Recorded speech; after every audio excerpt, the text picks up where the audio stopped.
He's the 96 banana eating, coffee drinking, Calgary Zoo playing,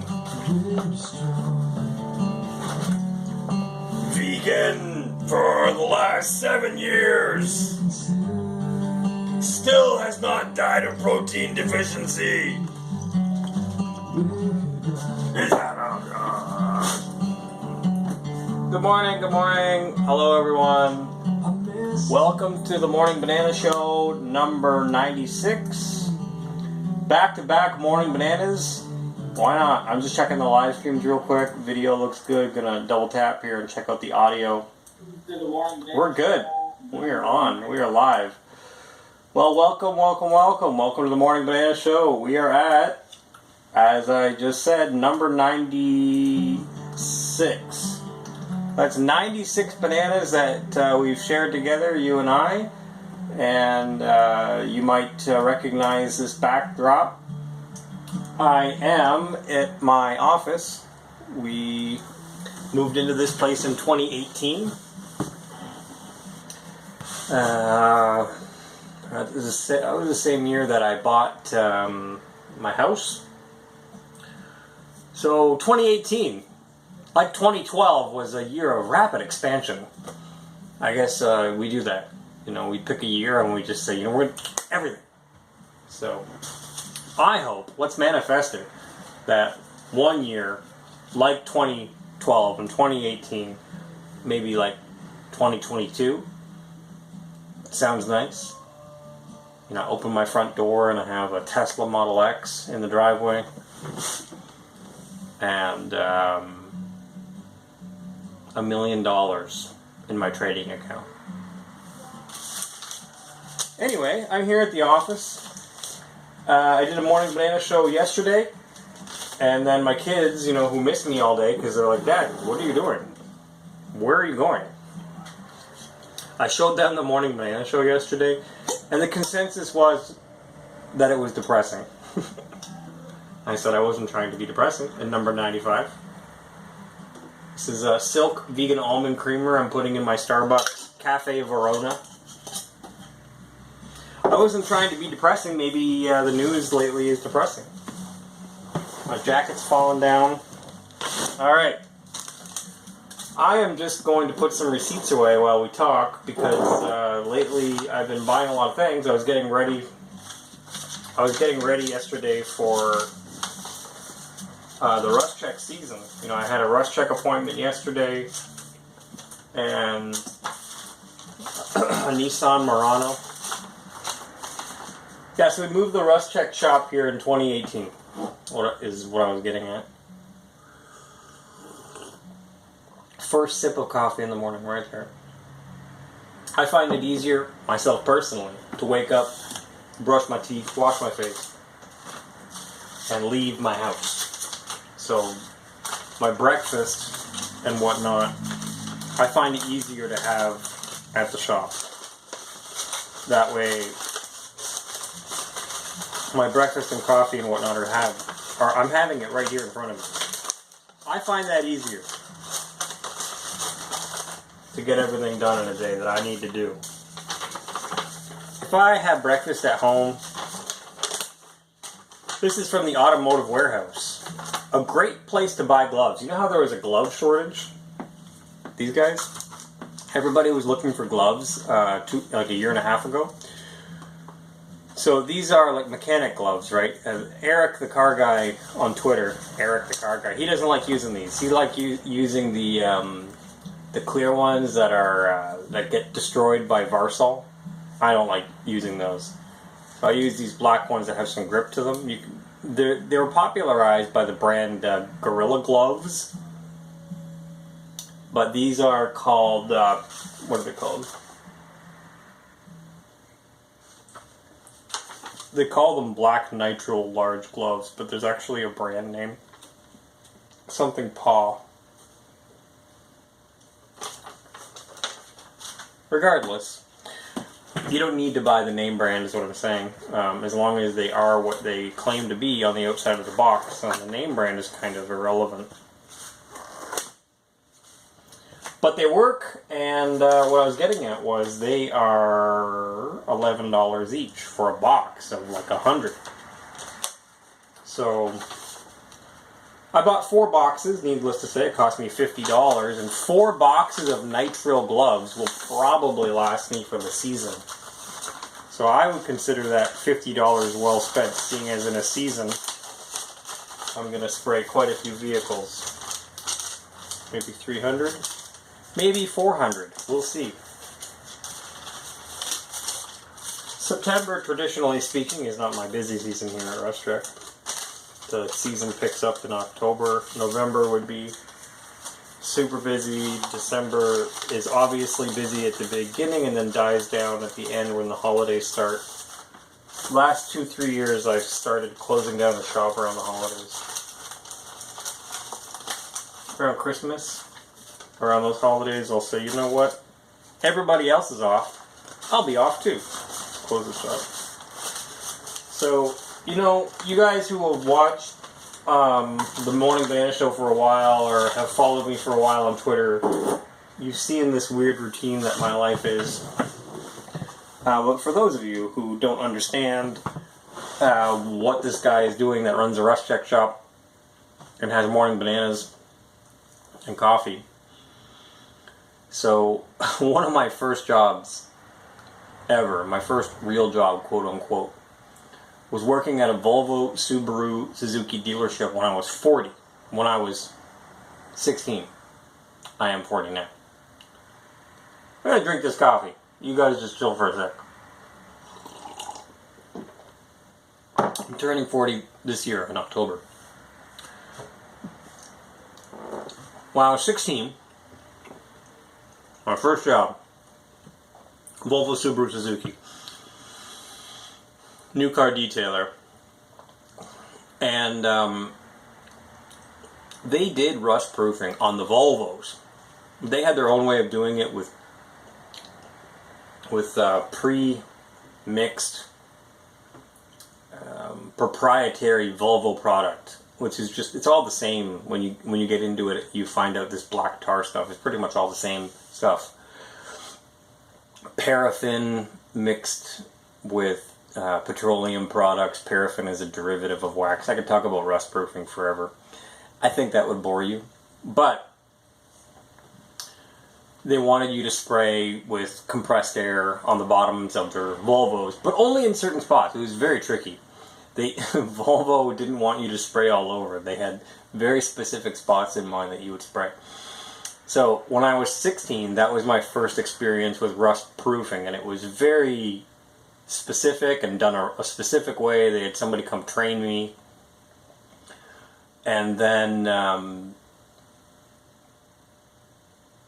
that was around the same time that I met my adopted dad, the guy who would later become my adopted dad. I was in my early teens, like I said. So he had a rust proofing business. And you can probably see where this story is going. He had a rust proofing business. But he wasn't spraying well-known products. He was spraying DuraShield and corrosion control products, which look like peanut butter. And he would call it yearly oil sprays. So in the winter, because it was so thick, you'd have to heat up the bottom of the barrels. Otherwise, they wouldn't come out the gun. You'd be like, shh, turn up the pressure! Shh, 90 psi, 100 psi, 120 psi. Shh, still nothing comes out. And the guns would constantly get clogged with dirt. And so we did that. And he did that for years and years. Yearly oil sprays, and then if people wanted that black tar, the old Italian guys I've talked about the old Italian guys. The old Italian guys loved that black stuff back in the 90s on the bottom of their vehicles. And the young Italian guys too. So anyway, he had this rust proofing business, but it's not like he did rust proofing for Volvo. Volvo did it all in-house, and for that reason, it was very specific. So he had this rust proofing business, and he also did car detailing. That's how I met the guy, and that's how I transitioned over into car detailing for him. I left the job at Volvo, and then I started doing yearly oil sprays. And I did not do oil sprays to begin with at my dad's shop. I did the car detailing. I always considered back then, and it was super dirty, because it was this oil and wax product. Super dirty. Super messy. That brings us up to 2012, when we became a Rust Check and started spraying Rust Check instead. So some signage had to get changed. The products that we were spraying had to get shelved. And we thought, you know what? We know Rust Check as a brand name. It's like the Kleenex of tissue paper. We know it as a brand name. It's like the McDonald's of burgers. We know it as a brand name, and we're in the rust proofing business. We know that we recognize it as a brand name, and other people do as well. As far as the products go, let's start spraying these products and judge for ourselves. And you might have heard me tell this story before, but my first year at Rust Check was fielding questions about where's Nick, right? Where's Nick? Where's Nick? Who's Nick? And I'm like, I had been spraying rust proofing products for so long at that point, since 1990 something, and then previously at Volvo, right? That like people are asking about where's Nick. Nobody ever asked, hey, where's Adam? You know, where's Nick? And you know, I know about it. I knew about as much about Nick as you know about Nick. So I'd be like, Nick who? You know, who are you talking about? Who's Nick? We're the new Rust Check in town. You know, I was excited, but then, you know, you're really excited about something, about doing something new, some new brand name, and then your customers are coming in, where's Nick? You're like, hey, welcome to our grand opening. I don't know who the hell Nick is. We're the ones doing this thing. Wherever Nick is, tell him that we're here.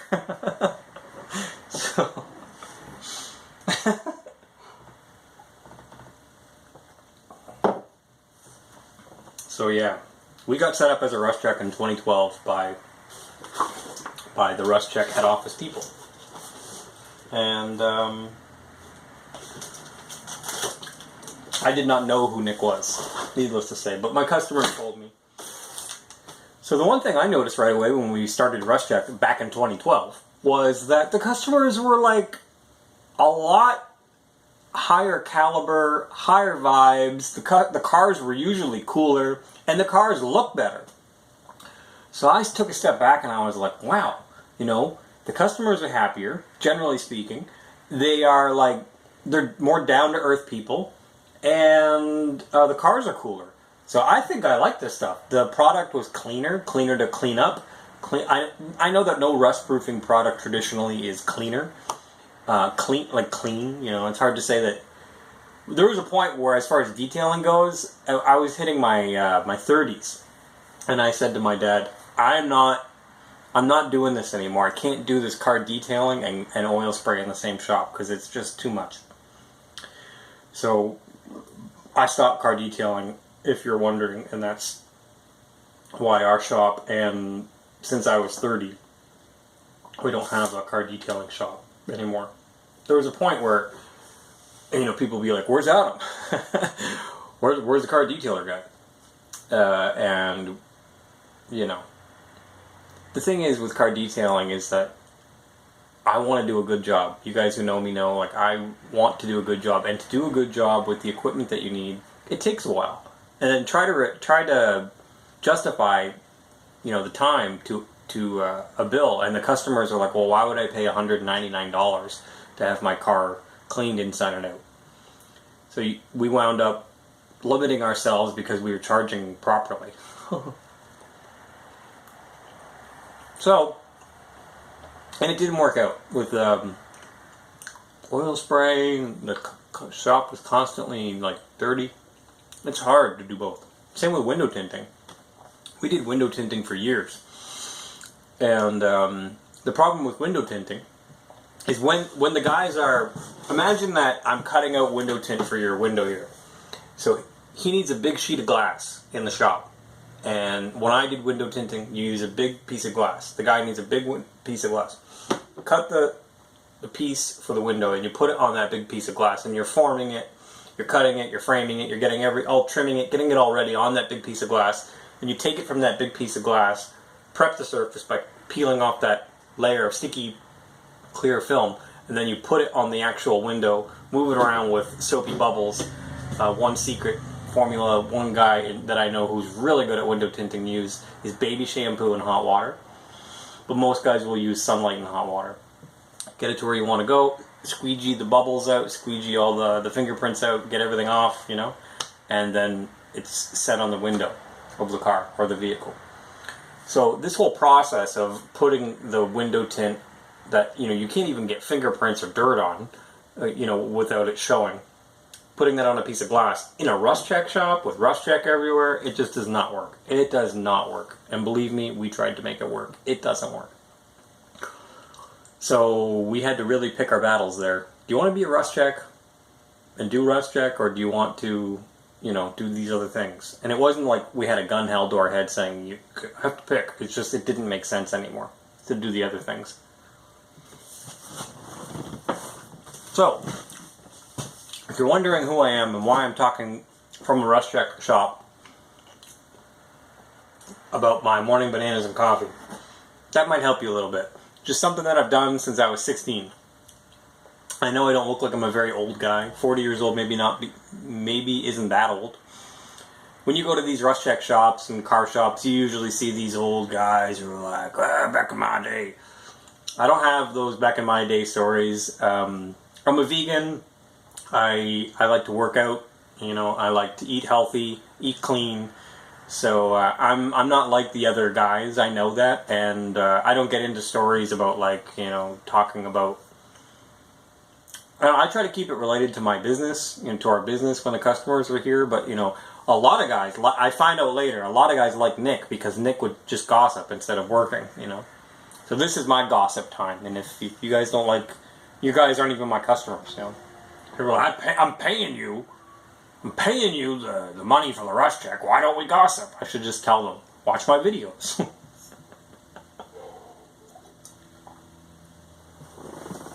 Anyway, that's the story of rust check. We're about 20 minutes in now, but I don't know how to put a bow on this one. We kind of went off on a tangent today, number 96, talking about rust check. That's weird. It's the season. Rust check usually traditionally goes in southern Ontario here for winter. So people think about it in winter because people are like, I don't want my car to rust. This corrosive road salt that the city puts down all over or the region puts down all over the roads is going to rust my car. All that is true. This is not a commercial for rust check. This is just facts.